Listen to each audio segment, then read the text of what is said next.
ನಮಸ್ಕಾರ. ಬೃಹತ್ ಜಾತಕಂ ವಿಶೇಷ ನೇರಪ್ರಸಾರ ಕಾರ್ಯಕ್ರಮಕ್ಕೆ ಸ್ವಾಗತ. ನಾನು ಅಂಕಿತಾ ಜೈನ್. ವೀಕ್ಷಕರು, ಇವತ್ತಿನ ವಿಶೇಷ ನೇರಪ್ರಸಾರ ಕಾರ್ಯಕ್ರಮದಲ್ಲಿ ನಮ್ಮ ಜೊತೆ ಇದ್ದಾರೆ ಶ್ರೀ ಆಚಾರ್ಯ ಗುರೂಜಿ ಅವರು. ಬನ್ನಿ ಹಾಗಾದ್ರೆ ಕಾರ್ಯಕ್ರಮಕ್ಕೆ ಅವರನ್ನ ಸ್ವಾಗತ ಮಾಡೋಣ. ಕಾರ್ಯಕ್ರಮಕ್ಕೆ ಸ್ವಾಗತ ಗುರೂಜಿ. ನಮಸ್ತೆ. ಅಸ್ಮದ್ ಗುರುಭ್ಯೋ ನಮಃ. ಅಖಂಡ ಮಂಡಲಾಕಾರಂ ವ್ಯಾಪ್ತಂ ಗೆನ ಚರಾಚರಂ ತತ್ಪದಂ ದರ್ಶಿತಂ ಗೆನ ತಸ್ಮೈ ಶ್ರೀ ಗುರವೇ ನಮಃ. ಆಪದಾಮಪಹರ್ತಾರಂ ಧಾತಾರಂ ಸರ್ವಸಂಪದಾಂ ಲೋಕಾಭಿರಾಮಂ ಶ್ರೀರಾಮಂ ಭೂಯೋರ್ಭೂಯೋ ನಮಾಮ್ಯಹಂ. ಮನೋಜವನ್ ಮಾರುತತುಲ್ಯ ವೇಗಂ ಜಿತೇಂದ್ರಿಯಂ ಬುದ್ಧಿಮತಾನ್ ವರಿಷ್ಠಂ ವಾತಾತ್ಮಜನ್ ವಾನರಯೂತ ಮುಖ್ಯಂ ಶ್ರೀರಾಮಧೂತಂ ಶಿರಸ ನಮಾಮಿ. ಜೈ ಶ್ರೀಮನ್ನಾರಾಯಣ. ಗುರುಜಿ, ಪ್ರತಿದಿನವೂ ಕೂಡ ನಮಗೆ ಒಂದಲ್ಲ ಒಂದು ವಿಷಯದ ಬಗ್ಗೆ ತಿಳಿಸ್ಕೊಡ್ತಾ ಬಂದಿದ್ದೀರಾ. ಹಾಗಾದ್ರೆ ಇವತ್ತಿನ ದಿನ ಪಂಚಾಂಗ ವಿಚಾರ ಯಾವ ರೀತಿ ಆಗಿದೆ ಗುರುಜಿ, ಇದರ ಬಗ್ಗೆ ತಿಳಿಸ್ಕೊಡಿ. ತಿಥಿರ್ವಿಷ್ಣು ತಥಾವಾರೋ ನಕ್ಷತ್ರಂ ವಿಷ್ಣುರೇವ ಚ ಯೋಗಶ್ಚ ಕರ್ಣಂಚೈವ ಸರ್ವಂ ವಿಷ್ಣುಮಯಂ ಜಗತ್ತು. ತಿಥಿ, ವಾರ, ನಕ್ಷತ್ರ, ಯೋಗ ಮತ್ತು ಕರ್ಣಗಳನ್ನು ನಾವು ಪಂಚಾಂಗಗಳು ಅಂತ ಹೇಳ್ತೇವೆ.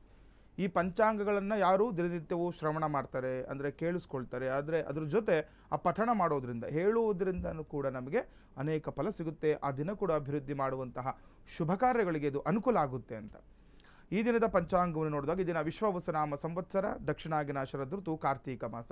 ಕಾರ್ತೀಕ ಮಾಸದ ಶುಕ್ಲ ಪಕ್ಷ ಷಷ್ಠಿ ತಿಥಿ ಇರುವಂಥದ್ದು. ಮತ್ತು 8 ಗಂಟೆಯ ನಂತರ ಸಪ್ತಮಿ ಕೂಡ ಒಂದು ಪ್ರಾರಂಭ ಆಗ್ತಿದೆ ತಿಥಿ ಇವತ್ತು. ಇನ್ನು ಪೂರ್ವಾಷಾಢ ನಕ್ಷತ್ರ, ಸುಕರ್ಮಯೋಗ, ತೈತುಲ ಕರ್ಣವನ್ನು ಕೂಡ ನಾವು ಈ ದಿನ ಪಂಚಾಂಗಗಳಲ್ಲಿ ನೋಡಬಹುದು. ಇನ್ನು ಈ ದಿನದ ರಾಹುಕಾಲ ಹಾಗೆ ಯಮಗಂಡ ಕಾಲಗಳು ನೋಡಿ. ಏನಾದರೂ ಷಷ್ಠಿ ಇರೋದ್ರಿಂದ ಸುಬ್ರಹ್ಮಣ್ಯ ಷಷ್ಠಿ ಅಂತಲೂ ಕೂಡ ಕರೀತಾರೆ. ಮಂಗಳವಾರ ತುಂಬ ವಿಶೇಷವಾಗಿರುವಂಥದ್ದು. ಅಂದರೆ ಏನಾದರೂ ಸರ್ಪಕ್ಕೆ ಸಂಬಂಧಪಟ್ಟಂತಹ ಪೂಜೆ ಪುನಸ್ಕಾರ ಮಾಡ್ಕೊಳ್ಳೋರಿಗೆ ಈ ರಾಹುಕಾಲ, ಕೆಲವೊಂದು ರಾಹುಕಾಲದಲ್ಲಿ ಕೂಡ ಪೂಜೆ ಮಾಡ್ಕೊಳ್ಳೋದಿದೆ. ಇನ್ನು ಯಮಗಂಡ ಕಾಲದಲ್ಲಿ ಯಾವುದೇ ಶುಭ ಪ್ರಯಾಣಗಳನ್ನು ಮಾಡಬಾರ್ದು ಅಂತ. ಈ ರೀತಿ ಇದನ್ನು ದಿನನಿತ್ಯವೂ ಕೂಡ ನಾವು ನೋಡ್ಕೊಳ್ಬೇಕಾಗುತ್ತೆ. ಹಾಗಾಗಿ ಈ ದಿನದ ರಾಹುಕಾಲ, ಯಮಗಂಡ ಕಾಲಗಳನ್ನು ತಿಳ್ಕೊಳ್ಳೋಣ. ಈ ದಿನ ರಾಹುಕಾಲ ಮಧ್ಯಾಹ್ನ 2:59 4 ಗಂಟೆ 26 ನಿಮಿಷದವರೆಗೆ ರಾಹುಕಾಲ ಇರುವಂಥದ್ದು ಮಧ್ಯಾಹ್ನ. ಇನ್ನು ಯಮಗಂಡ ಕಾಲ 9 ಗಂಟೆ 8 ನಿಮಿಷದಿಂದ 10 ಗಂಟೆ 36 ನಿಮಿಷದವರೆಗೆ ಇದನ್ನು ಯಮಗಂಡ ಕಾಲವನ್ನು ನೋಡ್ಬೋದು. ಇನ್ನು ಗುಳಿಕ ಕಾಲ 12 ಗಂಟೆ 3 ನಿಮಿಷದಿಂದ 1 ಗಂಟೆ 31 ನಿಮಿಷದವರೆಗೆ ಗುಳಿಕ ಕಾಲವನ್ನು ಕೂಡ ತಿಳ್ಕೊಳ್ಬೋದು. ಬ್ರಾಹ್ಮಿ ಮುಹೂರ್ತ 4 ಗಂಟೆ 34 ನಿಮಿಷದಿಂದ 5 ಗಂಟೆ 23 ನಿಮಿಷದವರೆಗೆ ಬ್ರಾಹ್ಮಿ ಮುಹೂರ್ತ. ತುಂಬ ವಿಶೇಷವಾಗಿರುವಂತಹ ಪ್ರಶಸ್ತವಾಗಿರುವಂತಹ ಸಮಯ ಈ ಬ್ರಾಹ್ಮಿ ಮುಹೂರ್ತ ನೋಡಿ. ಏನಾದರೂ ಹುತ್ತಕ್ಕೆ ಹಾಲೆರೆಯುವಂಥದ್ದು ಅಥವಾ ಏನಾದರೂ ಈ ಅಶ್ವತ್ಥವೃಕ್ಷ ಪ್ರದಕ್ಷಿಣೆ ಮಾಡ್ಕೊಳ್ಳೋರಿಗೆ ತುಂಬ ಪ್ರಶಸ್ತವಾಗಿರುವಂಥ ಸಮಯ ಅಂತ ಹೇಳುತ್ತೆ. ಇನ್ನೇನಾದರೂ ಶುಭ ಕಾರ್ಯಗಳು, ಶುಭ ಸಮಾರಂಭಗಳು, ಗೃಹ ಪ್ರವೇಶ ಈ ರೀತಿ ಮಾಡ್ಕೊಳ್ಳೋರಿಗೆ ಈ ಒಂದು ಬ್ರಾಹ್ಮಿ ಮುಹೂರ್ತ ತುಂಬ ಪ್ರಶಸ್ತವಾಗಿರುವ ಸಮಯ ಅಂತ. ಇನ್ನು ಸೂರ್ಯೋದಯ ಮತ್ತು ಸೂರ್ಯಾಸ್ತಮ. ಈ ದಿನ ಬೆಳಗ್ಗೆ 6 ಗಂಟೆ 13 ನಿಮಿಷಕ್ಕೆ ಸೂರ್ಯೋದಯವಾದರೆ ಸಂಜೆ ಸೂರ್ಯಾಸ್ತಮ 5 ಗಂಟೆ 54 ನಿಮಿಷಕ್ಕೆ ಈ ದಿನ ಸೂರ್ಯ ಅಸ್ತಮವಾಗುವುದನ್ನು ಕೂಡ ನಾವು ನೋಡ್ಬೋದಾಗಿದೆ.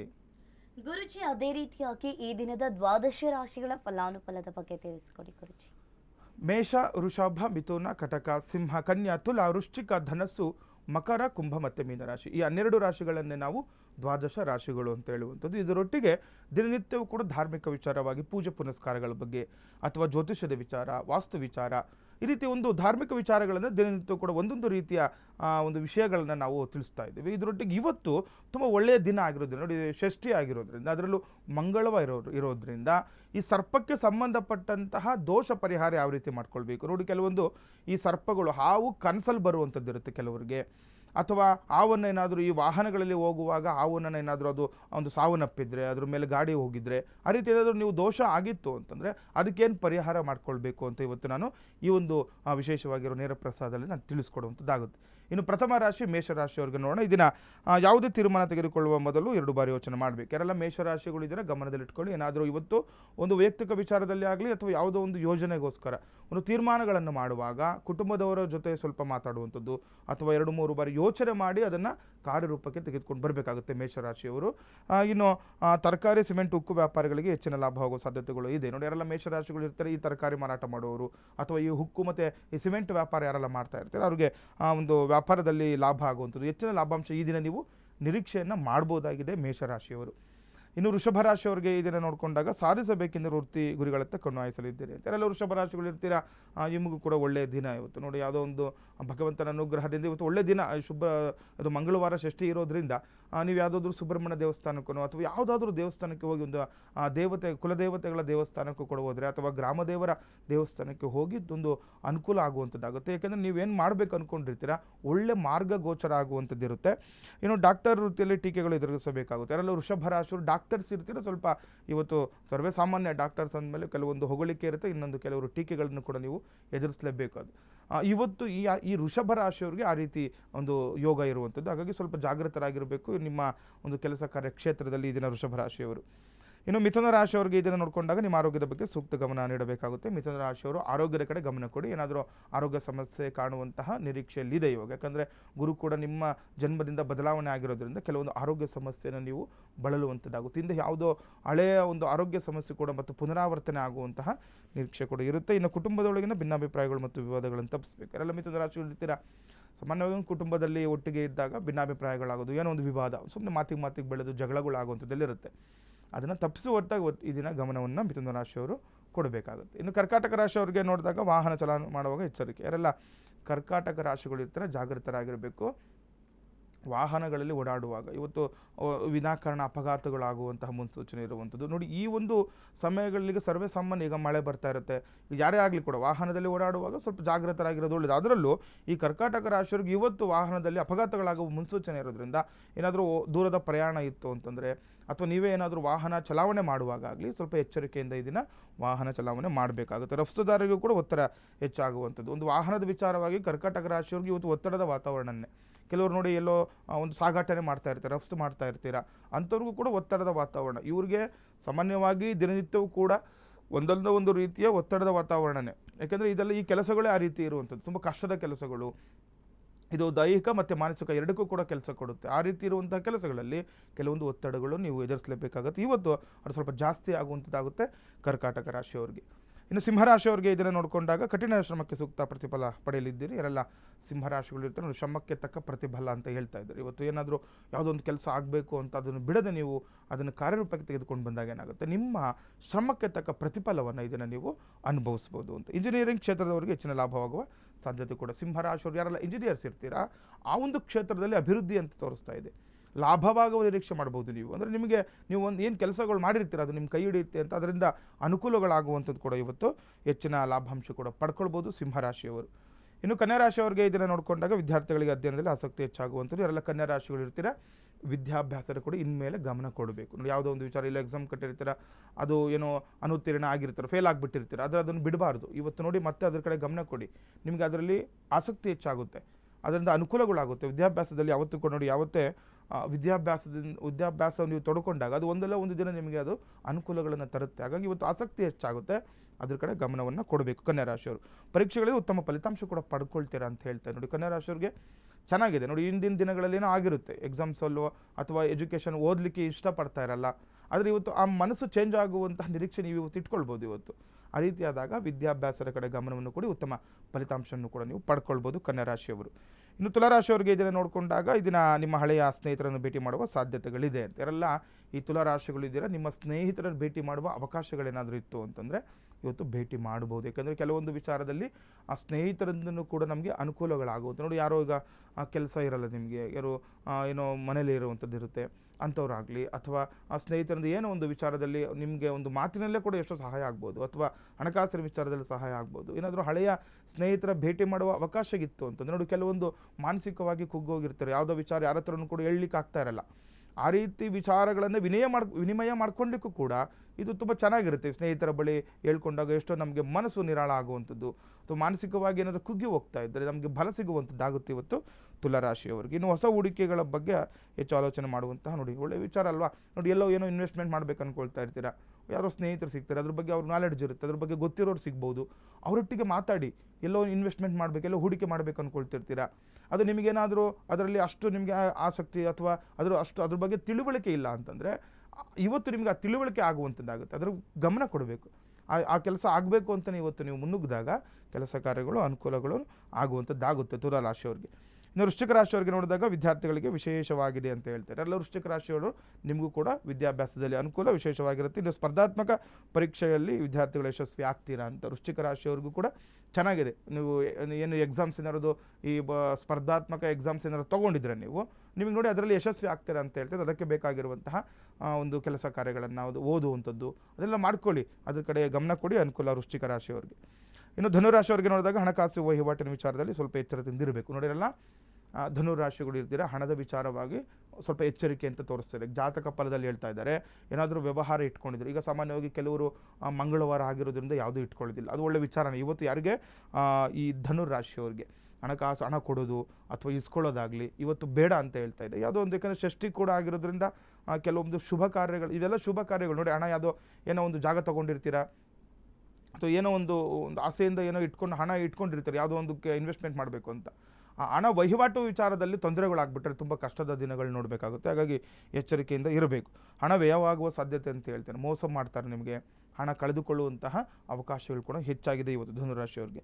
ನೌಕರರಿಗೆ ಹಲವು ಅವಕಾಶಗಳು ಕೂಡ ಲಭ್ಯ ಆಗುವಂಥ ಎಲ್ಲ ಧನುರಾಶಿಗಳು ಇರ್ತಾರೆ. ನಿಮ್ಮ ಕೆಲಸ ಕಾರ್ಯಕ್ಷೇತ್ರದಲ್ಲಿ ನಿಮಗಿನ್ನ ಒಂದು ಏನಾಗುತ್ತೆ, ನಿಮಗೆ ಅವಕಾಶಗಳು ಸಿಗುತ್ತೆ. ಕೆಲವರು ನೋಡಿ ಅವರಿಗೆ ಅದ್ರ ಮೇಲೆ ಇಂಟ್ರೆಸ್ಟ್ ಇದ್ದರೂ ಕೂಡ ಕೆಲವ್ರಿಗೆ ಅವಕಾಶಗಳು ಸಿಗ್ತಾ ಇರಲ್ಲ, ಅವಕಾಶಕ್ಕೋಸ್ಕರ ಕಾಯ್ತಾ ಇರ್ತೀರ, ಅಂಥವ್ರಿಗೆ ಅವಕಾಶಗಳು ಲಭಿಸುವಂಥದ್ದು ಇವತ್ತು ಧನುರಾಶಿಯವರಿಗೆ ಆಗುತ್ತೆ.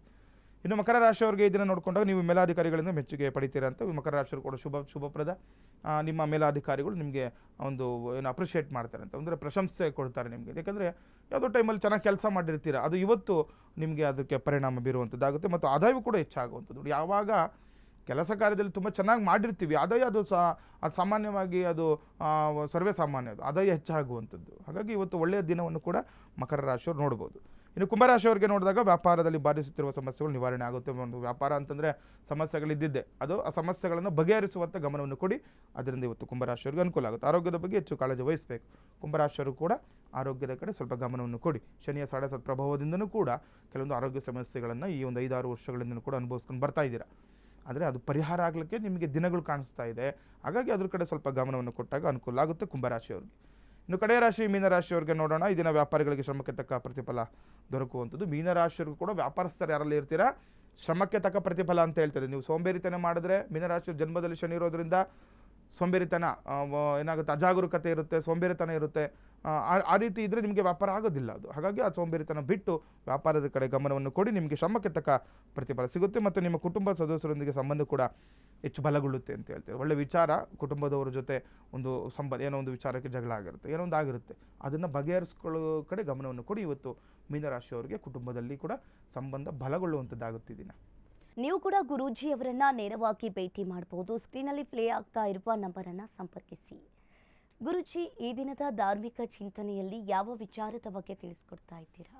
ನಾವು ನಿತ್ಯವೂ ಕೂಡ ಒಂದೊಂದು ವಿಚಾರಗಳ ಬಗ್ಗೆ ಮಾತಾಡ್ತಾ ಇದ್ದೀವಿ. ಇವತ್ತು ಈ ಷಷ್ಠಿ ಆಗಿರೋದ್ರಿಂದ, ಯಾಕೆಂದರೆ ಈ ಷಷ್ಠಿಯ ದಿವಸ ಅದು ಮಂಗಳವಾರ ಬಂದಿರೋದ್ರಿಂದ ಏನಾಗುತ್ತೆ, ತುಂಬ ಒಂದು ವಿಶೇಷವಾಗಿರುವಂತಹ ದಿನ ಅಂತ ಹೇಳ್ಬೋದು. ಈಗ ನೋಡಿ, ಈಗ ನಾವು ಸುಬ್ರಹ್ಮಣ್ಯ ಷಷ್ಠಿ ಅಂತ ಮಾಡ್ತೀವಿ. ಯಾಕಂದರೆ ಈ ಸುಬ್ರಹ್ಮಣ್ಯನಿಗೆ ನಾವು ನೋಡುವಂಥದ್ದು. ಯಾಕಂದರೆ ಈ ಸುಬ್ರಹ್ಮಣ್ಯ ಸ್ವಾಮಿಯ ಪೂಜೆಯಿಂದ ಏನೆಲ್ಲ ಅನುಕೂಲಗಳಾಗುತ್ತೆ ಅದನ್ನು ಕೂಡ ನಾವು ತಿಳ್ಕೊಳ್ಬೋದು. ನೋಡಿ, ಯಾರಿಗೆ ಪುತ್ರ ಸಂತಾನಕ್ಕೆ ಕೆಲವರು ನೋಡ್ತಾ ಇರ್ತೀರಾ, ಅಂಥವ್ರಾಗ್ಬೋದು. ಅಥವಾ ಇವತ್ತು ತುಂಬ ವಿಶೇಷವಾಗಿರುವಂಥ ಮಾಹಿತಿ, ಈ ಒಂದು ಸರ್ಪಕ್ಕೆ ಸಂಬಂಧಪಟ್ಟಂತಹ ವಿಚಾರ. ನೋಡಿ, ಕನಸುಗಳಲ್ಲಿ ಹಾವು ಬರ್ತಾ ಇರುತ್ತೆ, ಅಥವಾ ಹಾವಿಗೇನಾದರೂ ಹಾನಿಯನ್ನುಂಟು ಮಾಡಿರ್ತೀವಿ, ಅಥವಾ ನಮ್ಮ ಹಿರಿಯರು ಯಾರಾದರೂ ಈ ಹಾವುಗಳನ್ನು ವಧೆ ಮಾಡುವಂಥದ್ದಾಗಿರುತ್ತೆ. ಇದೆಲ್ಲವೂ ಕೂಡ ಅದು ಏನಾಗುತ್ತೆ, ವಂಶ ಪಾರಂಪರ್ಯವಾಗಿ ಇದು ತಲಾತಲವಾಗಿ ದೋಷ ಅಂತ ಹೇಳ್ತಾರೆ ಇದನ್ನು. ಹಾಗಾಗಿ ಸರ್ಪದೋಷ ಅಂತಲೂ ಕೂಡ ಕರೀತಾರೆ. ಈಗ ನೋಡಿ, ಈಗ ಹಾವುಗಳಿಗೂ, ಈ ಸರ್ಪಕ್ಕೂ ಮತ್ತು ಮಾನವನಿಗೂ ಕೂಡ ಒಂದು ಸಂಬಂಧ ಇರುವಂಥದ್ದು.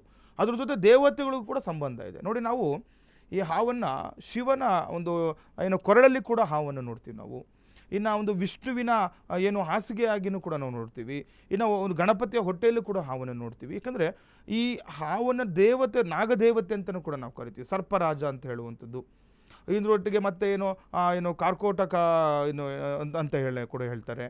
ಒಂದು ಸಮುದ್ರ ಮಂಥನ ಆಗುವಾಗ ಕೂಡ ಈ ಒಂದು ತಕ್ಷಕ ಅಂತ ಒಂದು ವಾಸುಕಿಯನ್ನು ಇಟ್ಕೊಂಡಿದ್ರು, ಅಂದರೆ ಆ ಸಮಯದಲ್ಲಿ ಇತ್ತು ಅಂತಲೂ ಕೂಡ. ಯಾಕಂದರೆ ಈ ಸರ್ಪ ಮತ್ತು ಹಾವಿಗೆ ಸಂಬಂಧಪಟ್ಟಂತಹ ವಿಚಾರ ಮನುಷ್ಯನಿಗೆ ತುಂಬ ಹತ್ತಿರವಾಗಿರುವಂತಹ ವಿಚಾರ. ನೋಡಿ, ಎಷ್ಟೋ ಜನಕ್ಕೆ ತುಂಬ ಜನ ಎದುರುತ್ತಾ ಇರ್ತಾರೆ, ಬರ್ತಾ ಇರ್ತಾರೆ, ಗುರುಗಳ ಈ ಹಾವು ಕನಸಲ್ಲಿ ಬರ್ತಾ ಇರುತ್ತೆ, ಇದು ಒಳ್ಳೆಯದೋ ಕೆಟ್ಟದ್ದೋ ಅಂತ. ನೋಡಿ, ನಮ್ಮಲ್ಲಿ ನಾವು ಪ್ರಥಮವಾಗಿ ಶಕುನಗಳನ್ನು ಭಾಳ ನಂಬ್ತೀವಿ ನಾವು. ಇದು ಸರ್ಪ ಶಕುನ ಅಂತ, ಕೆಲವೊಂದು ಬೇರೆ ಬೇರೆ ಶಕುನಗಳು ಕೂಡ ಇದೆ. ಯಾಕೆಂದರೆ ನಾವು ನಮ್ಮ ಸಂಪ್ರದಾಯ ಯಾವ ರೀತಿ ಇದೆ ಅಂತಂದರೆ, ನಾವು ಎಲ್ಲದನ್ನು ಕೂಡ ದೇವರ ಒಂದು ಸಮಾನವಾಗಿ ನೋಡ್ತೀವಿ. ನೋಡಿ, ಎಲ್ಲಾದರೂ ಒಂದು ಕಾಲು ಟಚ್ ಆಯಿತು ಅಂತಂದರೆ ಏನಾಗುತ್ತೆ, ಅಲ್ಲಿ ನಮಸ್ಕಾರ ಮಾಡ್ಕೊಳ್ತೀವಿ ನಾವು, ಆ ರೀತಿ ಇರುವಂಥದ್ದು. ಮತ್ತು ಈ ಶಕುನಗಳನ್ನ ತುಂಬ ನಂಬ್ತೀವಿ ನಾವು. ಅದರಲ್ಲಿ ಏನು ಹೇಳ್ತಾರೆ, ಸ್ವಪ್ನ ಶಕುನ ಅಂತ ಹೇಳ್ತಾರೆ. ಸ್ವಪ್ನ ಅಂದರೆ ಕನಸು ಅಂತ, ಕನಸುಗಳಲ್ಲಿ ಬರುವಂತಹ ವಿಚಾರಗಳು ಅಂತ. ಈ ಕನಸುಗಳಲ್ಲಿ ಬೇರೆ ಬೇರೆ ವಿಚಾರಗಳು ನೋಡಿ ಏನೇನೆಲ್ಲ ಬರ್ತಾ ಇರುತ್ತೆ. ಅದರಲ್ಲಿ ಈ ಸರ್ಪ ಹಾವು ಬರುವಂಥದ್ದು ತುಂಬ ಭಯ ಬೀಳ್ತಾರೆ ಜನ. ಯಾಕಂದ್ರೆ ಅದು ಒಳ್ಳೆಯದಾ ಅಥವಾ ಕೆಟ್ಟದಾ ಗುರುಜಿ? ನೋಡಿ, ಈಗ ಸರ್ಪದ ವಿಚಾರವಾಗಿ ನೋಡಿದಾಗ ಎಲ್ಲ ಕೆಟ್ಟದ್ದು ಅಂತ ಕೂಡ ನಾವು ಹೇಳಲಿಕ್ಕಾಗೋದಿಲ್ಲ. ಅದರಲ್ಲಿ ಒಳ್ಳೆಯ ವಿಚಾರನೂ ಕೂಡ ಇದೆ. ನೋಡಿ, ಯಾರಾದರೂ ಯಾರು ಒಂದು ಹೆಣ್ಣು ಮಕ್ಕಳು ಒಂದು ಮದುವೆ ಆದ ನಂತರ ಈ ಮಗು ಅಂದರೆ ಬಸರಿಯ ಸಮಯದಲ್ಲಿ ಇರುತ್ತೆ, ಆ ಸಮಯದಲ್ಲಿ ಏನಾದರೂ ಸರ್ಪ ಬರ್ತಾ ಇತ್ತು ಅಂತಂದರೆ ಅದು ಒಳ್ಳೆಯ ವಿಚಾರ ಅಂತ ಹೇಳ್ತಾರೆ. ನೋಡಿ, ಒಂದು ಮಗು ಯಾವುದೇ ರೀತಿಯ ಅಡ್ಡಿ ಆತಂಕಗಳಿಲ್ದಿರ ಅದು ಜನನ ಆಗುತ್ತೆ. ಇನ್ನೊಂದು ಗಂಡು ಮಗು ಜನನ ಆಗುತ್ತೆ ಅಂತಲೂ ಕೂಡ ಕೆಲವೊಂದು ಈ ಜ್ಯೋತಿಷ್ಯ ಶಾಸ್ತ್ರದಲ್ಲಿ ಇರುತ್ತೆ. ಪದೇ ಪದೇ ಸರ್ಪ ಕಾಣಿಸ್ಕೊಳ್ತಾ ಇದ್ರೆ ಕನಸಲ್ಲಿ ಆ ಗಂಡು ಮಗು ಜನದ ಮುನ್ಸೂಚನೆ ಅಂತಲೂ ಕೂಡ ಕೆಲವರು ಹೇಳ್ತಾ ಇರ್ತಾರೆ. ಅದೆಲ್ಲ ಕೂಡ ಇದೆ. ಇನ್ನು ಸರ್ಪ ಯಾವ ರೀತಿ ಕನಸಲ್ಲಿ ಬರ್ತಾ ಇದೆ ಅಂತ ಅದನ್ನು ಕೂಡ ತಿಳ್ಕೊಳ್ಬೇಕು. ಕೆಲವೊಂದು ನೋಡಿ, ಈ ಜೋಡಿ ಸರ್ಪ ಸುತ್ತಾಕೊಂಡಿರುವಂಥದ್ದು ಕೂಡ ಕನಸಲ್ಲಿ ಬರ್ತಾ ಇರುತ್ತೆ, ಅಥವಾ ಹಾವು ಬಂದು ಕಚ್ಚಿರೋ ಥರ ಕನಸಲ್ಲಿ ಬರ್ತಾ ಇರುತ್ತೆ, ಅಥವಾ ಹಾವು ಸತ್ತೋಗಿರೋ ಹಾವು ನಾವು ನೋಡ್ತಾ ಇರ್ತೀವಿ, ಆ ರೀತಿ ಬರುವಂಥದ್ದು. ಇನ್ನೊಂದು ಕನಸಲ್ಲಿ ನಮ್ಮ ಹತ್ರ ಬರ್ತಿರೋ ಥರ, ನಮ್ಮ ಹಿಂದೆ ಸುತ್ತಾರೋ ಥರ, ಈ ರೀತಿ. ಯಾಕಂದರೆ ಎಷ್ಟೋ ಜನ ಬಂದು ಹೇಳ್ತಾ ಇರ್ತಾರೆ ಈ ರೀತಿ ಆಗ್ತಾ ಇರುತ್ತಲ್ಲ, ಏನು ಮಾಡಬೇಕು ಅಂತ. ನೋಡಿ, ನಮಗೆ ಆ ಸ್ವಪ್ನದಲ್ಲಿ ಕೆಲವೊಂದು ವಿಚಾರ ಗೊತ್ತಾಗುತ್ತೆ. ಏಕೆಂದರೆ ನೋಡಿ, ಶುಭ ಅಶುಭ ಅಂತ ಇರುತ್ತೆ. ಶುಭ ಯಾವುದು? ಈಗ ಹಾವು ಕಾಣಿಸ್ಕೊಳ್ಳುವಂಥದ್ದು ಶುಭ, ಮತ್ತು ಅದು ಸುರುಳಿ ಸುತ್ತಕೊಂಡಿರುವಂಥದ್ದು ಶುಭ ಆಗಿರುತ್ತೆ. ಅಥವಾ ಹಾವು ಬಂದು ಆಶೀರ್ವಾದ ಮಾಡೋ ರೀತಿ ಈ ಎಡೆ ಆಡಿಸ್ಕೊಂಡು ನಿಂತ್ಕೊಳ್ಳುವಂಥದ್ದು ಅದು ಶುಭ ಸಂಕೇತ ಅಂತ ಕೆಲವೊಂದು. ಇನ್ನು ಕೆಲವೊಂದು ಹಾವು ಮರಣ ಹೊಂದಿರುವಂಥದ್ದು ಅಥವಾ ಬಂದು ಕಚ್ಚೋದು ಅದೆಲ್ಲ ಅಶುಭ ಅಲ್ವಾ. ಅಲ್ಲೇ ಗೊತ್ತಾಗ್ಬಿಡುತ್ತೆ ನಮಗೆ ಯಾವುದು ಶುಭ ಯಾವುದು ಅಶುಭ ಅಂತ. ಇದರಲ್ಲಿ ಏನಾಗುತ್ತೆ, ಏನಾದರೂ ನಿಮಗೆ ತೊಂದರೆ ಆಗ್ತಾ ಇತ್ತು, ಕನಸಲ್ಲಿ ಬೆಚ್ಚಿ ಬೀಳ್ತಾ ಇದ್ದೀರಾ, ತುಂಬ ಕನಸಲ್ಲಿ ಕಾಡ್ತಾ ಇದೆ, ಅದ್ರ ಜೊತೆ ಏನಾಗುತ್ತೆ ಮನೆಯಲ್ಲೂ ಕೂಡ ಆತಂಕದ ವಾತಾವರಣ ಸೃಷ್ಟಿ ಆಗ್ತಾ ಇದೆ ಅಂದರೆ ಏನಾಗುತ್ತೆ, ಯಾವುದೋ ಒಂದು ಮುನ್ಸೂಚನೆ ನಾವು ತಿಳ್ಕೊಂಬಿಡ್ಬೇಕು ನಾವು. ಅಂದರೆ ಯಾವುದೋ ಒಂದು ತೊಂದರೆ ಆಗುವಂತಹ ಮುನ್ಸೂಚನೆ, ಮರಣ ಆಗುವಂತಹ ಮುನ್ಸೂಚನೆ, ಅಥವಾ ಮನೆಯಲ್ಲಿ ಏನೋ ಒಂದು ಆತಂಕದ ಒಂದು ವಾತಾವರಣ ಸೃಷ್ಟಿಯಾಗೋ ಮುನ್ಸೂಚನೆ ಅಂತ ತಿಳ್ಕೊಂಬಿಡ್ಬೇಕು ನಾವು. ಅದಕ್ಕೆ ಏನು ಪರಿಹಾರಗಳು ಮಾಡ್ಕೊಳ್ಬೇಕು ಅದನ್ನು ನಾವು ಅಂದರೆ ಈ ಒಂದು ಸಮಯಗಳನ್ನು ನೋಡ್ಕೊಳ್ಬೇಕು. ನೋಡಿ, ಇವತ್ತು ಷಷ್ಠಿ ಮಂಗಳವಾರ ಬಂದಿರೋದ್ರಿಂದ ಇಂಥ ದಿನಗಳಲ್ಲಿ ಈ ನಾಗರಿಗೆ ಬೇಕಾಗಿರುವಂತಹ ಪೂಜೆ ಪುನಸ್ಕಾರಗಳು ಮಾಡ್ಕೊಳ್ಳೋದ್ರಿಂದ ನಮಗೆ ಆ ಒಂದು ಏನು ಹೇಳ್ತಾರೆ, ಅದು ಏನು ದೋಷ ಇರುತ್ತೆ ಅದು ಪರಿಹಾರ ಆಗುವಂಥದ್ದಾಗುತ್ತೆ. ಇನ್ನು ಸರ್ಪದೋಷ ಅನ್ನುವಂಥದ್ದು ತುಂಬ ಇದು ಎಲ್ಲ ವಿಚಾರದಲ್ಲೂ ನೋಡ್ತೀವಿ. ನೋಡಿ, ಯಾರಿಗಾದರೂ ಸರ್ಪದೋಷ ಇತ್ತು ಅಂತಂದರೆ ಮದುವೆ ವಿಳಂಬ ಅಂತ ಹೇಳ್ತಾರೆ. ಈ ಕುಜದೋಷ ಅನ್ನುವಂಥದ್ದು ಸರ್ಪದೋಷ ಬರುತ್ತೆ ಗುರುಜಿ. ನೋಡಿ, ಒಂದು ತಲತಲಾಂತರವಾಗಿ ಪಿತೃಗಳಿಂದ ಬರುವಂಥದ್ದು ಸರ್ಪದೋಷ ಇರುತ್ತೆ. ಕಾಳ ಸರ್ಪದೋಷ, ಅಲ್ಪಕಾಲ ಸರ್ಪದೋಷ, 8 ವಿಧವಾದ ಸರ್ಪದೋಷಗಳನ್ನು ಒಂದು ಜ್ಯೋತಿಷ್ಯ ಶಾಸ್ತ್ರದಲ್ಲಿ ನೋಡ್ತಾರೆ. ಈ ಸರ್ಪದೋಷ ಕೆಲವೊಂದು ಪಿತೃಗಳಿಂದ ಬರುವಂಥ. ನೋಡಿ, ಯಾರೋ ನಮ್ಮ ಹಿರಿಯರು ಹಾವನ್ನು ಸಾಯಿಸಿರ್ತಾರೆ, ಹೊಡೆದಿರ್ತಾರೆ. ನೋಡಿ, ಇವಾಗಲೂ ನಾವು ಹಳ್ಳಿ ಕಡೆ ಆಗಲಿ ಹಿರಿಯರಿಗೆ ಗೊತ್ತಿರುತ್ತೆ ಈ ವಿಚಾರ. ಏನು, ಎಲ್ಲಾದರೂ ಹಾವು ಜೋಡಿ ಇರೋದಾಗಲಿ ಅಥವಾ ಹಾವನ್ನು ಸಾಯಿಸೋದಾಗಲಿ ನೋಡಿದ್ರೆ ಅಲ್ಲಿ ಬಟ್ಟೆ ಅರ್ಧ ಹಾಕಿ ಬರ್ತಾರೆ ಅಲ್ಲಿ. ಯಾಕೆ ಅಂತಂದರೆ ನಮ್ಮದು ಅಲ್ಲಿ ಅದು ದೋಷ ಅಲ್ಲಿ ಅರ್ಧೋಗ್ಬೇಕು ನಮ್ಮದು ಅಂತ, ಅಲ್ಲಿಗೆ ಅದು ಕಡೆ ಆಗ್ಬಿಡ್ಬೇಕು ದೋಷ ನಮಗೆ ಅನ್ನೋದು ಈಗಲೂ ಕೂಡ ಇದೆ. ಆದರೆ ಯಾರು ಸರ್ಪ, ಈಗ ನೋಡಿ, ಈಗ ವಾಹನಗಳಲ್ಲಿ ಓಡಾಡ್ತಾ ಇರ್ತೀರಾ. ನೀವು ಕೂಡ ಹೇಳ್ದಂಗೆ ಹಳ್ಳಿ ಸೈಡ್ ಎಲ್ಲ ಈ ಜೋಡಿ ಹಾವುಗಳನ್ನಾಗಿರ್ಲಿ ಹಿರಿಯರು ಯಾರಾದರೂ ಕೊಂದಿದ್ರೆ ತಲಾಂತರದಿಂದ ಅವ್ರ ಮಕ್ಕಳಿಗೂ ಕೂಡ ಸರ್ಪದೋಷ ಬರುತ್ತೆ ಅಂತ ಹೇಳ್ತಾರೆ. ಅದು ನಿಜಾನಾ ಗುರುಜಿ? ನೋಡಿ, 100% ಬರುತ್ತೆ ಇದು. ಈಗ ನೋಡಿ, ನಮ್ಮ ಹಿರಿಯರಿಂದ ಬರುವಂಥದ್ದು ಎಲ್ಲದೂ ಕೂಡ ನಮಗೆ ವಂಶ ಪರಂಪರೆ ಸಿಗುತ್ತೆ, ಬಂದೇ ಬರುತ್ತೆ. ಈ ಸರ್ಪದೋಷ ಅನ್ನುವಂಥದ್ದು ತಲತಲಾಂತರವಾಗಿ ಬರುವುದು. ಇನ್ನೊಂದು ಜಾತಕ ರೀತಿಯನ್ನು ನೋಡ್ತೀವಿ ನಾವು. ಈಗ ರಾಹು ಮತ್ತು ಕೇತುಗಳು ನೋಡಿ, ಒಂದು ರಾಹು ಮತ್ತು ಕೇತುಗಳಿಗೆ ಒಂದು ಸರ್ಪದ ಬಾಲ ಇರುತ್ತೆ, ಒಂದು ಸರ್ಪದ ಶಿರ ಇರುತ್ತೆ. ಇದು ಕೂಡ ಅದಕ್ಕೆ ಸಂಬಂಧಪಟ್ಟಿರುವಂಥ ವಿಚಾರ. ಇದೇ ಏನಾದರೂ ನೀಚ ಸ್ಥಾನದಲ್ಲಿ ಸಂಯೋಗ ಆಗಿದ್ದು ಮತ್ತು ರಾಹು ಮತ್ತು ಕೇತುಗಳ ಮಧ್ಯಭಾಗದಲ್ಲಿ, ಯಾಕಂದರೆ ಅವರು ಒಂದು ಮಧ್ಯಭಾಗದಲ್ಲಿ ಯಾವುದೇ ಗ್ರಹಗಳು ಇಲ್ಲ ಅಂತಂದರೆ ಇದನ್ನು ಸರ್ಪದೋಷ ಅಂತಲೂ ಕೂಡ ನಾವು ಕರಿತೀವಿ. ನಾವು ಜಾತಕದಲ್ಲಿ ಆ ಸಮಯದಲ್ಲಿ ಅವನ ಮಗು ಜನನವಾಗಿರುವ ಸಮಯದಲ್ಲಿ ಜಾತಕದ ಒಂದು ಆ ಗ್ರಹಗಳ ಸ್ಥಿರತೆ ನೋಡಿ ಕೂಡ ಸರ್ಪದೋಷವನ್ನು ನಿರ್ಣಯ ಮಾಡ್ತಾರೆ. ಸರ್ಪದೋಷ ಬಂದಿದೆ ಅಂತ ಹೇಳಿ ಹೆಂಗೆ ಗೊತ್ತಾಗುತ್ತೆ? ನೋಡಿ, ಈಗ ಸರ್ಪದೋಷಕ್ಕೆ ಯಾವ ರೀತಿ ತಿಳ್ಕೊಳ್ಬೇಕು ಅಂತ ನೋಡಿ, ಒಂದು ಏನು ತೊಂದರೆ ಆಗುತ್ತೆ, ಒಂದು ಚರ್ಮ ರೋಗದ ಸಮಸ್ಯೆ ಕಾಣ್ತಾ ಇರುತ್ತೆ ನಿಮಗೆ. ನೋಡಿ, ಈಗ ಹಾವು ಯಾವ ರೀತಿ ಪರೆ ಬಿಡುತ್ತೆ ಅದೇ ರೀತಿ ಕೈಯಲ್ಲಿ ಒಂದು ಬಾಡಿಯಲ್ಲಿ ಆ ಪರೆ ಬಿಡೋದು ಕಾಣುವಂಥದ್ದು, ಇದು ಕಾಣುವಂಥ ವಿಚಾರ, ಕಣ್ಣಿಗೆ ಕಾಣುವಂಥದ್ದು. ಇನ್ನು ಏನಾಗುತ್ತೆ, ಅವರು ವಂಶ ನಾಶ ಆಗುತ್ತಾ ಬಂದ್ಬಿಡುತ್ತೆ. ನೋಡಿ, ಮನೆ ನೋಡ್ಕೊಳ್ಬೇಕು ನೀವು. ಒಂದು ವಂಶ ಒಂದು ಊರಲ್ಲಿ ತುಂಬ ಚೆನ್ನಾಗಿ ದೊಡ್ಡ ವಂಶ, ದೊಡ್ಡ ಕುಟುಂಬ, ಅವರು ಬರ್ತಾ ಎಲ್ಲ ಹೋಗ್ತಾರೆ, ಗಂಡು ಮಕ್ಕಳೇ ಇಲ್ದಂಗೆ ಆಗ್ತಾರೆ. ನೋಡಿ, ಈಗ ವಂಶ ಬೆಳಿಬೇಕಂದ್ರೆ ನಮ್ಮ ಸಂಪ್ರದಾಯದಲ್ಲಿ ಗಂಡು ಮಗು ಜನನ ಆಗಲೇಬೇಕು. ಕೆಲವರು ಅದು ಹಿಂದಿನಿಂದ ಮಾಡ್ಕೊಂಡು ಬಂದ್ಬಿಟ್ಟಿದ್ದಾರೆ. ಅದು ಈಗ ಗಂಡು ಮಗ ಜನನ ಇರಲ್ಲ, ಮತ್ತು ವಂಶ ಉಳಿಲಿಕ್ಕೆ ಆಗ್ತಾ ಇರಲ್ಲ. ಏನಾದರೂ ದೋಷ ಆಗ್ತಾ ಹೋಗ್ತಾ ಅವ್ರು ಎಲ್ಲರೂ ಕೂಡ ಒಂದು ವಂಶದಲ್ಲಿ ಯಾರು ಇಲ್ದಂಗೆ ಆಗ್ತಾ ಇರ್ತಾರೆ. ಆ ರೀತಿ ಆಗುವಂಥದ್ದು. ಮತ್ತು ಸಂತಾನ ಆಗ್ತಾ ಇರಲ್ಲ. ತುಂಬ ನೋಡಿ, 10 ವರ್ಷ ಆಗುತ್ತೆ, ಅದು 8 ವರ್ಷ ಆಗುತ್ತೆ, 15 ವರ್ಷ ಆದರೂ ಕೂಡ ಸಂತಾನ ಆಗ್ತಾ ಇರಲ್ಲ. ಅವ್ರಿಗೆ ಆ ರೀತಿ ತೊಂದರೆಗಳೇನಾದರೂ ಆಗ್ತಾಯಿತ್ತು, ಆರೋಗ್ಯ ಸಮಸ್ಯೆ, ಸಂತಾನಕ್ಕೆ ತೊಂದರೆ ಆಗ್ತಾಯಿತ್ತು, ಮದುವೆ ವಿಳಂಬ ಆಗ್ತಾಯಿತ್ತು. ಮದುವೆ ನೋಡಿ 30-35 ವರ್ಷ ಆದರೆ 29-30 ಇಲ್ಲಿ ತಡ ಆಯಿತು ಅಂತಂದರೆ ಸರ್ಪದೋಷಕ್ಕೆ ಸಂಬಂಧಪಟ್ಟಂಥ ಪೂಜೆಗಳು ಮಾಡಿಸ್ತಾರೆ ಅಲ್ಲಿ. ಯಾಕಂದರೆ ಈಗ ನೋಡಿ ನಾವು ಸಾಮಾನ್ಯವಾಗಿ ಕುಜದೋಷ ಅನ್ನುವಂಥದ್ದು ಅದೇನೆ. ಈಗ ನೀವು ಕುಜದೋಷ ಅಂದರೂ ಕೂಡ ಅಲ್ಲಿ ಸರ್ಪಶಾಂತಿ, ಸರ್ಪಕ್ಕೆ ಸಂಬಂಧಪಟ್ಟ ಪೂಜೆಗಳು ಇದೆಲ್ಲವನ್ನು ಕೂಡ ಮಾಡ್ತಾರೆ. ಅದರೊಟ್ಟಿಗೆ ನಿಮಗೆ ಕ್ಷೇತ್ರ ದರ್ಶನಗಳು ಕೂಡ ಮಾಡ್ಕೊಂಡ್ಬರ್ಬೇಕು ಅಂತ ಹೇಳ್ತಾರೆ. ಅಲ್ಲಿ ಈ ಕುಕ್ಕ ಸುಬ್ರಹ್ಮಣ್ಯ ಹೇಳುವಂಥದ್ದು, ಘಾಟಿ ಸುಬ್ರಹ್ಮಣ್ಯಗೆ ಹೋಗುವಂಥದ್ದು ಏನಿರುತ್ತೆ ಅಲ್ಲೆಲ್ಲ ಸರ್ಪಕ್ಕೆ ಸಂಬಂಧಪಟ್ಟಂತಹ ವಿಚಾರಗಳೇ ಅಲ್ಲಿ ಪೂಜೆಗಳು ನಡೀತಾ ಇರುತ್ತೆ.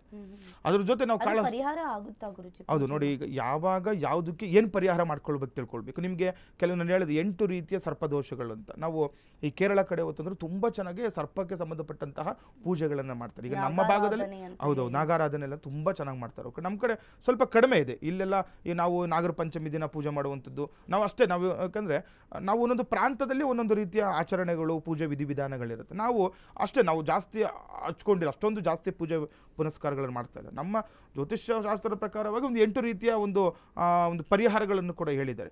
ಯಾರಿಗೆ ಈ ಅಲ್ಪಕಾಲ ಸರ್ಪದೋಷ ಇರ್ಬೋದು ಅಥವಾ ಕಾಳಸರ್ಪದೋಷ ಇರ್ಬೋದು, ಆ ರೀತಿ ಏನಾದರೂ ಸರ್ಪದೋಷಗಳು ಇತ್ತು ಅಂತಂದರೆ ಅದಕ್ಕೆ ಸಂಬಂಧಪಟ್ಟಂಥ ಅದಕ್ಕೆ ತಕ್ಕಂತೆ, ಯಾಕಂದರೆ ಒಂದು ದೋಷವನ್ನು ನಾವು ಒಂದೇ ದೃಷ್ಟಿಯಿಂದ ನೋಡೋದಿಲ್ಲ. ಅದು ಯಾವ ಒಂದು ಪ್ರಮಾಣದಲ್ಲಿದೆ, ಇದಕ್ಕೆ ಯಾವುದು ಪರಿಹಾರ ಮಾಡ್ಕೊಳ್ಬೇಕು. ಒಂದು ಜನ್ಮ ಜಾತಕವನ್ನು ನೋಡಿದಾಗ, ಇಲ್ಲ ಗುರುಗಳೇ ನಮಗೇನು ಗೊತ್ತಾಗ್ತಾ ಇಲ್ಲ ಅಂತಂದಾಗ ಅವ್ರದ್ದೊಂದು ಜನ್ಮ ಜಾತಕವನ್ನು ತೊಗೊಂಡಾಗ ಏನಾಗುತ್ತೆ, ನಮ್ಗೆ ಆ ಜಾತಕದಲ್ಲಿ ನೋಡುವಂಥದ್ದು ಅವ್ರಿಗೆ ಯಾವ ಮಟ್ಟಿಗೆ ಯಾವ ಗ್ರಹಗಳ ಸ್ಥಿತಿ ನೋಡಿಕೊಂಡು, ಮತ್ತು ಪೂರ್ವಾರ್ಜಿತ ಕರ್ಮ ಫಲ ಇದೆಯಾ, ಯಾಕೆಂದರೆ ಪೂರ್ವ ಜನ್ಮದ ಇದನ್ನು ಕೂಡ ನಾವು ನೋಡ್ತಾ ಇರ್ತಾರೆ ಒಂದು ಜಾತಕವನ್ನು ಹೇಳುವಾಗ. ಆ ಒಂದು ಎಲ್ಲವನ್ನು ನೋಡಿ ನಿರ್ಣಯ ಮಾಡಿ ಇವ್ರಿಗೆ ಈ ಒಂದು ಪರಿಹಾರ ಮಾಡ್ಕೊಳ್ಬೇಕು ಅಂತ ಮಾಡ್ಕೊಳ್ಬೇಕು. ಸುಮ್ಮನೆ ಯಾರೋ ಹೇಳಿದ್ರು ನಮ್ಮ ಜಾತಕಕ್ಕೆ ಸರ್ಪದೋಷ ಇದೆ ಅಂತೇಳಿ ಎಲ್ಲೋ ಹೋಗ್ಬಿಟ್ಟು ಏನೋ ಪೂಜೆ ಮಾಡಿದ್ರೆ ಆಗಲ್ಲ. ಕೆಲವೊಂದು ಸರ್ಪಶಾಂತಿಗಳನ್ನು ಈ ನದಿ ತೀರದಲ್ಲೇ ಮಾಡಬೇಕು ಅಂತ ಹೇಳುತ್ತೆ. ಸುಮ್ಮನೆ ಮನೇಲಿ ಮಾಡುವಂಥ ವಿಚಾರ ಅಲ್ಲ ಇದು.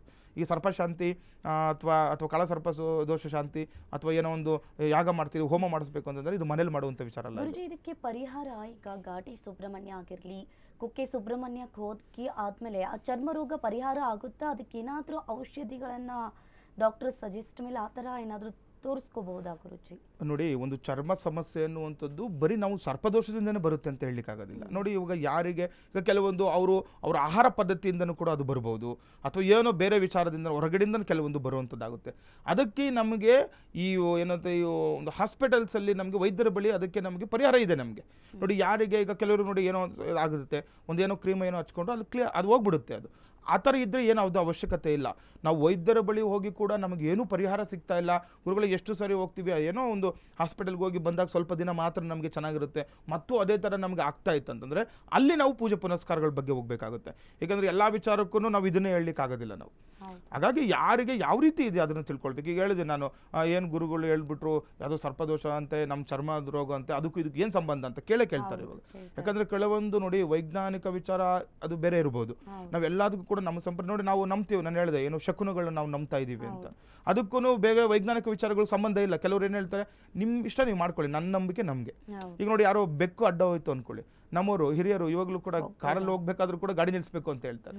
ಕೆಲವರು ಇಲ್ಲ ನಿಲ್ಸೋದಿಲ್ಲ. ಈಗಿನ ಮಕ್ಕಳು ಅಷ್ಟೊಂದು ಪದ್ಧತಿ ಹಿರಿಯರಿಂದ ಬಂದಿರುವಂತಹ ಪದ್ಧತಿ. ಹೌದು, ಯಾಕಂದ್ರೆ ಅವ್ರವ್ರ ನಂಬಿಕೆಗೆ ನಾವು ಬಿಟ್ಬಿಡ್ಬೇಕು. ಈಗ ನೀನು ನಂಬಬೇಕು ನಂಬಾರ್ದು ಅಂತೇನಿಲ್ಲ. ಈಗ ನೋಡಿ, ಈಗ ಒಂದು ನಾವು ರಸ್ತೆಯಲ್ಲಿ ಹೋಗ್ತಾ ಇದೀವಿ ಅಂತಂದ್ರೆ ಅದು ನೀರಿನ ಮೇಲೆ ಗುಳ್ಳೆ ಥರನೇ. ಅದು ಯಾವಾಗ ಏನಾಗುತ್ತೆ ಯಾರು ಕೂಡ ಅದು ಹೇಳಲಿಕ್ಕೆ ಆಗೋದಿಲ್ಲ. ಅದು ಆ ರೀತಿ ಈಗ ಏನಾಗುತ್ತೆ, ಈಗ ಬೆಕ್ಕೇನೋ ಬಂತು ಅಡ್ಡ, ನಾವು ಹೋಗಿಲ್ಲ ನಿಲ್ಲಿಸಿಲ್ಲ, ಅದರಿಂದ ಹೋದು ಈಗ ಅದಕ್ಕೆ ಆಯಿತು ಅಂತ ಕೆಲವರು ಮಾತಾಡೋದೆಲ್ಲ ಇದೆ.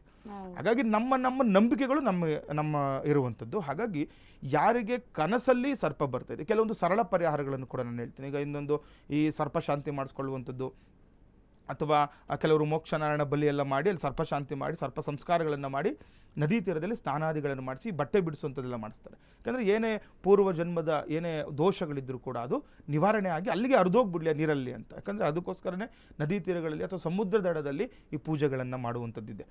ಇನ್ನು ನಿಮಗೇನಾದರೂ ಗುರುಗಳೇ ಹೌದು ನಮಗೂ ಏನೋ ಅನಿಸ್ತಾ ಇದೆ, ಈ ರೀತಿ ಸರ್ಪಕ್ಕೆ ಸಂಬಂಧಪಟ್ಟ ಕನಸಲ್ಲಿ ಹಾವು ಬರ್ತಾ ಇದೆ, ಅದು ಶುಭನೋ ಅಶುಭನೋ ಏನೋ ತೊಂದರೆ ಆಗ್ತಾ ಇದೆ ಅಂತ ಇದ್ದಾಗ ನೀವು ಏನು ಮಾಡಬೇಕು ನೋಡಿ. ಈಗ ಕೆಲವೊಂದು ಕ್ಷೇತ್ರಗಳಲ್ಲಿ ಈಗ ಒಂದು ಸರ್ಪದ ಒಂದು ವಿಗ್ರಹಗಳಿಟ್ಟಿರ್ತಾರೆ, ನಾಗರ ಕಲ್ಲು ಇಟ್ಕೊಂಡಿರ್ತಾರೆ.